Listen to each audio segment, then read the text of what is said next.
Let me tell you something. The United States of America is the most powerful nation on earth. We have the strongest economy in the world. The only America first. পৃথিবীর সবচেয়ে শক্তিশালী দেশ যুক্তরাষ্ট্র। প্রযুক্তি, সামরিক শক্তি আর বৈশ্বিক রাজনীতির মঞ্চে তাদের প্রভাব চোখে পড়ার মতো। কিন্তু ঠিক এই দেশের বুকেই আছে এমন কিছু জায়গা যা যেন আমেরিকার বাইরের এক ভিন্ন জগৎ। আধুনিক ভবনের বদলে কাদা আর কাঠের ঘর, ঝলমলে আলোয় ভরা শহরের বদলে বিদ্যুৎহীন অন্ধকার, উন্নত চিকিৎসা ব্যবস্থার বদলে দীর্ঘ লাইনে দাঁড়িয়ে থাকা অসুস্থ মানুষ। এই জায়গাগুলোকে বলা হয় রিজার্ভেশন, আর এখানেই বসবাস করেন আমেরিকার আদিবাসীরা, যাদের পূর্বপুরুষরা একসময় এই পুরো মহাদেশের প্রকৃত মালিক ছিলেন। আজ সেই মানুষগুলো নিজেদের ভূমিতে বাস করেন এক প্রকার বন্দী হয়ে, দ্বিতীয় শ্রেণীর নাগরিকের মতো। কিন্তু কিভাবে এমনটা হলো, এই প্রশ্নের উত্তর খুঁজতে ফিরে যেতে হবে ইতিহাসের এক ভয়াবহ অধ্যায়ে, যেখানে প্রতিশ্রুতি মানে ছিল প্রতারণা, শান্তি চুক্তি মানে ছিল ভূমিহরণ, আর সভ্যতার নাম করে চালানো হতো নিঃশব্দ এক নির্মূল অভিযান। আমেরিকা এই নামে পরিচিত হওয়ার বহু আগে এই বিশাল ভূখণ্ডে বাস করতেন কোটি কোটি আদিবাসী। তৃণভূমি, বন, মরুভূমি, পাহাড় আর নদীর মতো প্রকৃতির প্রতিটি অংশ তাদের জীবনের অবিচ্ছেদ্য অংশ ছিল। গোত্রভিত্তিক সমাজ, নিজস্ব ভাষা ও ধর্মবিশ্বাস, কৃষিকাজ, শিকার আর ঘোরসাওয়ার জীবনযাপন সব মিলিয়ে গড়ে উঠেছিল এক অসাধারণ সাংস্কৃতিক বৈচিত্র্য।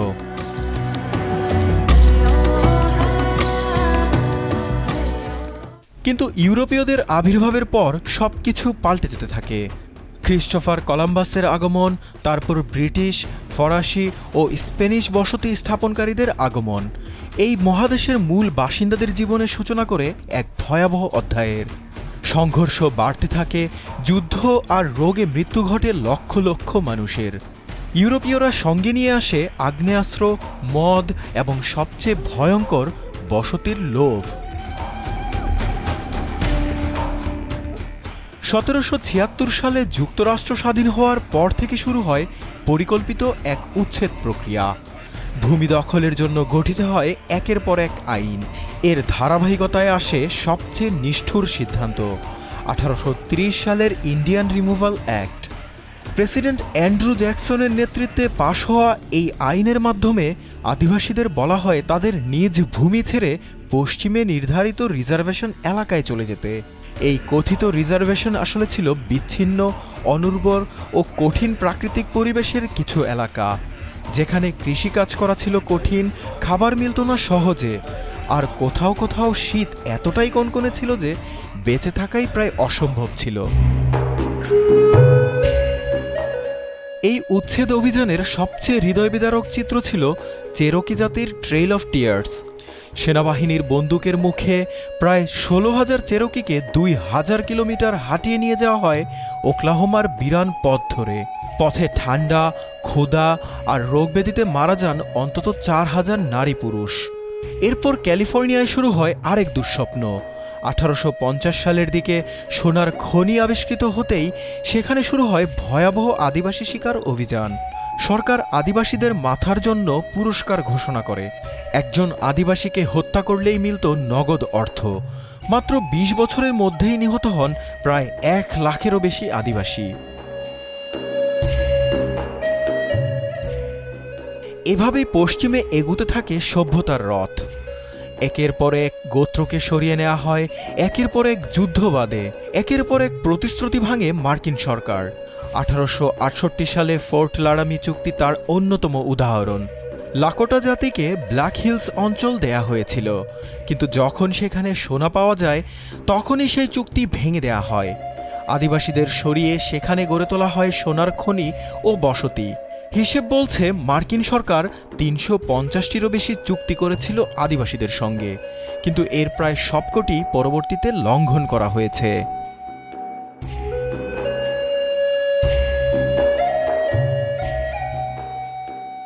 সবচেয়ে হৃদয়বিদারক ঘটনা ঘটে 1890 সালের উন্ডেন্টনি গণহত্যায়। সে সময় নতুন এক ধর্মীয় আন্দোলন শুরু হয়েছিল। গোস্ট ডান্স এই নৃত্য ছিল প্রতীকী, এক ধরনের বিশ্বাস থেকে যে একদিন তাদের পূর্বপুরুষরা ফিরে আসবেন, ভূমি ফিরিয়ে দিবেন আর ইউরোপীয়দের আগ্রাসনেরও ইতি ঘটবে। কিন্তু মার্কিন সরকার একে বিদ্রোহের প্রস্তুতি ভেবে আতঙ্কিত হয়ে পড়ে। ৩৫০-এরও অধিক লাকোটা নারী, শিশু ও বৃদ্ধকে উন্ডেন্ডি এলাকায় ঘিরে ফেলা হয়। একজন সৈনিকের ভুল বা উদ্দেশ্যপ্রণোদিতভাবে ছোড়া গুলিতে শুরু হয় নির্বিচার গণহত্যা। ৩০০-রও বেশি মানুষ সেদিন নিহত হন। অনেকের মরদেহ দিনের পর দিন তুষারে ঢাকা পড়ে থেকেছিল। এই ঘটনা শুধু একটি গোত্রের নয়, এটি ছিল পুরো আমেরিকার আদিবাসী জনগোষ্ঠীর স্বাধীনতার শেষ অধ্যায়। উন্ডেন্ডির পরের ইতিহাস ক্রমাগত চুপ করিয়ে দেয়ার। রিজার্ভেশন এলাকার ভেতর আবদ্ধ করে রাখা হয় তাদের সংস্কৃতি, ভাষা আর বিশ্বাসকে। বহু বছর আদিবাসী শিশুদের জোরপূর্বক বোর্ডিং স্কুলে পাঠানো হতো, যেখানে তাদের নিজস্ব ভাষায় কথা বলা ছিল নিষিদ্ধ। চুল কেটে দেয়া হতো, পরতে হতো ইউরোপীয় পোশাক, মানতে হতো বাইবেলের নিয়মকানুন। লক্ষ্য একটাই ছিল, একটা জাতিকে তাদের শিকড় থেকে বিচ্ছিন্ন করে ফেলা।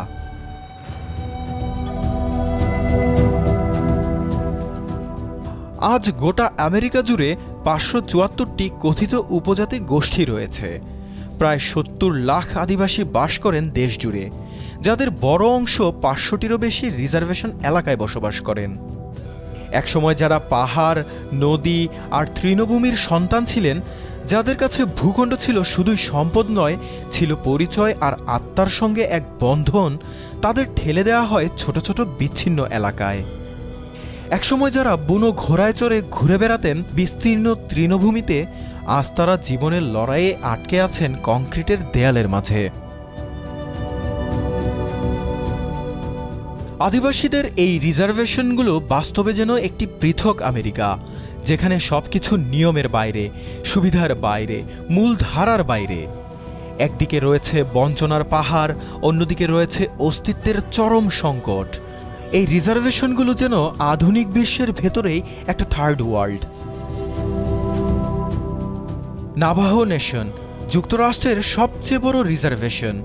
সেই এলাকাতেই ৩০% পরিবারের নেই পানির সংযোগ, ৩২% বাড়িতে নেই বিদ্যুৎ। ২১ শতকের সবচেয়ে পরাক্রমশালী দেশের ভেতরেও মানুষ অন্ধকারে দিন কাটায়। এ এক যেন নির্মম বাস্তবতা। পাইন রিজ রিজার্ভেশন, যা আদিবাসী অঞ্চলগুলোর মধ্যে সবচেয়ে দারিদ্র, সেখানকার বেকারত্বের হার প্রায় ৯০%, গড় আয়ু ৬৬ বছর, যা পুরো যুক্তরাষ্ট্রের মধ্যে সবচেয়ে কম। অথচ একটি আদিবাসী নয় এমন সাধারণ আমেরিকানের গড় আয়ু সেখানে প্রায় ৭৯ বছর।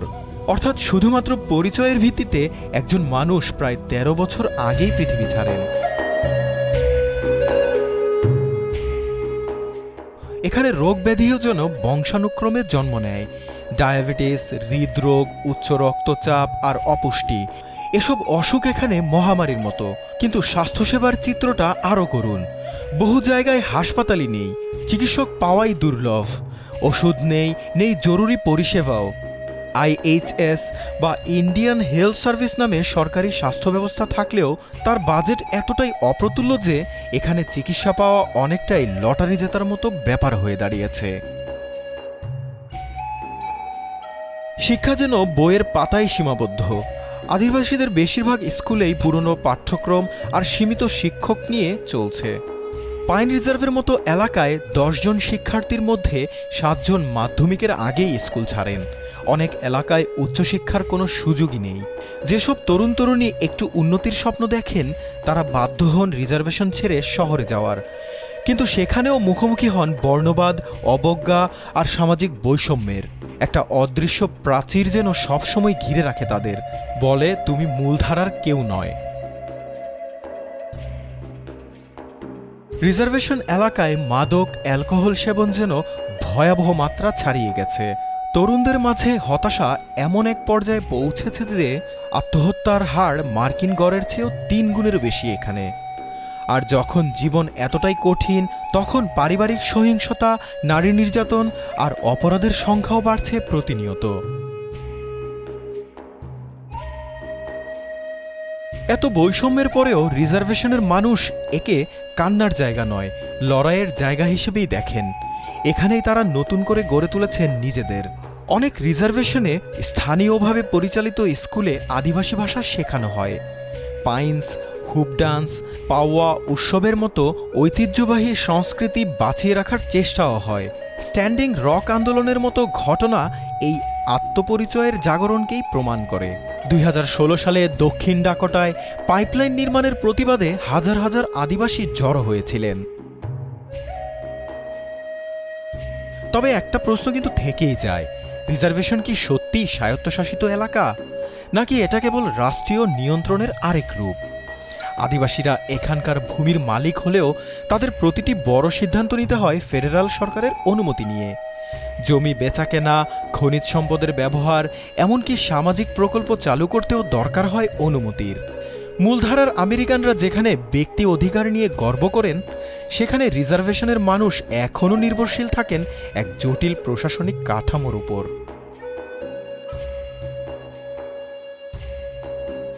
রিজার্ভেশনের জীবন মানে নিজেদের ঘরে থেকেও বারবার প্রমাণ করতে হয় যে আপনি এখানে থাকার যোগ্য। এই আমেরিকায় আপনি নাগরিক হলেও আপনার চিকিৎসা নেই, পানি নেই, শিক্ষা নেই, নিরাপত্তাও নেই।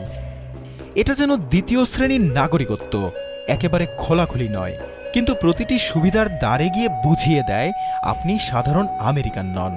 তবুও তারা আছেন, বেঁচে আছেন। এই ভূখণ্ড শুধু জন্মভূমি নয়, এটি তাদের আত্মপরিচয়েরও কেন্দ্রবিন্দু। এখানে তাদের পূর্বপুরুষ ঘুমিয়ে আছেন, তাদের গান, তাদের ভাষা, তাদের আচার অনুষ্ঠান এখনও জীবিত। রিজার্ভেশন যেন এক আয়না, যেখানে আমেরিকা নিজেই নিজের মুখটা দেখতে পায়, যেটা ইতিহাসের বইতে খুব একটা ছাপা হয় না। তবু সেই মুখটি আজও জীবিত, কষ্টে জর্জরিত হলেও সোজা হয়ে কিন্তু দাঁড়িয়ে আছে, কারণ তারা এখনও আছেন, আর এখানেই আছেন। সেটাই তাদের সবচেয়ে বড় জয়। জাকারিয়া হোসাইন, যমুনা নিউজ।